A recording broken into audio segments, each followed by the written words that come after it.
حضرت بابا فرید الدین مسعود گنج شکر بابا صاحب رحمتullah علیہ فرماتے ہیں کہ ایک نیک نوجوان تھا، دن کو روزہ رکھتا، رات کو نماز پڑھتا، پر اللہ سے ڈرتا پھر بھی بہت زیادہ تھا، بڑا ہی ڈرتا تھا۔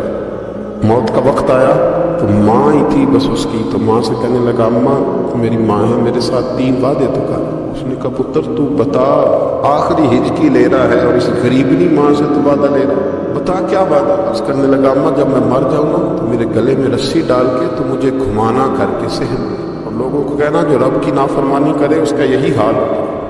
یہ اعلان کرنا جو اللہ کے نافرمان ہوں ان کا یہی اشر کیا جانا چاہیے۔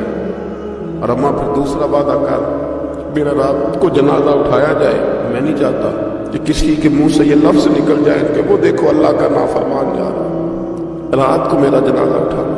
اور اماں تیسرا میرے ساتھ وعدہ کر کہ لوگ مجھے دفن کر کے آ جائیں گے تو میری قبر پہ چلی جائے گی۔ عمل میرے پاس کوئی نہیں، پر مجھے لگتا ہے ماں کے قدموں کی برکت سے عرش کا مالک بھی رحم فرمائے گا، اماں تو وعدہ کر۔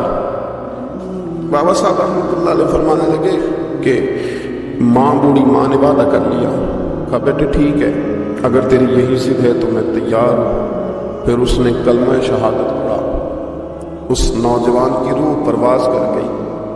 بوڑھی ماں نے رسی منگائی تو وَلِمَنْ خَافَ مَقَامَ رَبِّهِ جنتان، جو ڈر جائے، اس نے تو کہا تھا نا کہ رسی ڈال کے گھمانا اور کہنا یہ اللہ کا نافرمان ہے، اس کا یہی اشر ہونا چاہیے تھا۔ لیکن جب ماں گلے میں رسی ڈالنے لگی تو گھر کے ہر کونے سے آواز آنے لگی خبردار یہ رب کا دوست ہے، اللہ کے دوستوں کے ساتھ اس طرح کا معاملہ نہ کیا جائے، اسے چھوڑ دیا جائے۔ اور کہا تمہیں کچھ بھی اور کرنے کی ضرورت نہیں ہے، یہ تو رب کا دوست ہے اور رب کی بارگاہ میں حاضر ہو گیا۔ کوئی بندہ کہے گا کہ یہ تو ایک بابا فرید کا سنایا ہوا واقعہ، سنیے بخاری میں حدیث ہے، نبی پاک صلی اللہ علیہ وسلم نے فرمایا، حضرت ابو ہریرہ رضی اللہ تعالیٰ عنہ راوی ہیں، حضور فرماتے ایک شخص مرنے لگا تو اپنے بچوں سے کہنے لگا کہ میں جب مر جاؤں تو مجھے جلا دینا، اور پھر میرے جلے ہوئے وجود کو پیس دینا، پھر مجھے ہوا میں اڑا دینا۔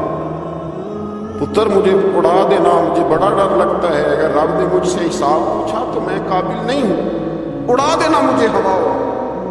اگر اس نے مجھ سے حساب لیا تو بڑا سخت حساب لے گا۔ حضور فرماتے ہیں بخاری میں موجود ہے، اس کے بچوں نے اسی طرح کیا، اس کے مرنے کے بعد اسے جلایا، ہوا میں اڑا دیا۔ اللہ کے محبوب فرماتے ہیں رب کریم نے حکم دیا زمین کو کہ اس کے ذرات کو جمع کرو، زمین نے ذرے جمع کیے، خدا نے حکم دیا تو اس کا وجود پھر سے اسی شکل میں آیا۔ تو رب کریم نے فرمایا یہ جو تو نے وصیت کی تو کیوں کی؟ اللہ جانتا ہے کہ نہیں جانتا؟ یہ کی تو کیوں کی؟ تو وہ پڑا کہنے لگا اللہ میرے اندر تو طاقت نہیں تھی تیرے سامنے کھڑا ہو کے حساب دے سکوں، تجھے منانے کے لیے تیرے خوف سے ڈر گیا، میں ڈر گیا۔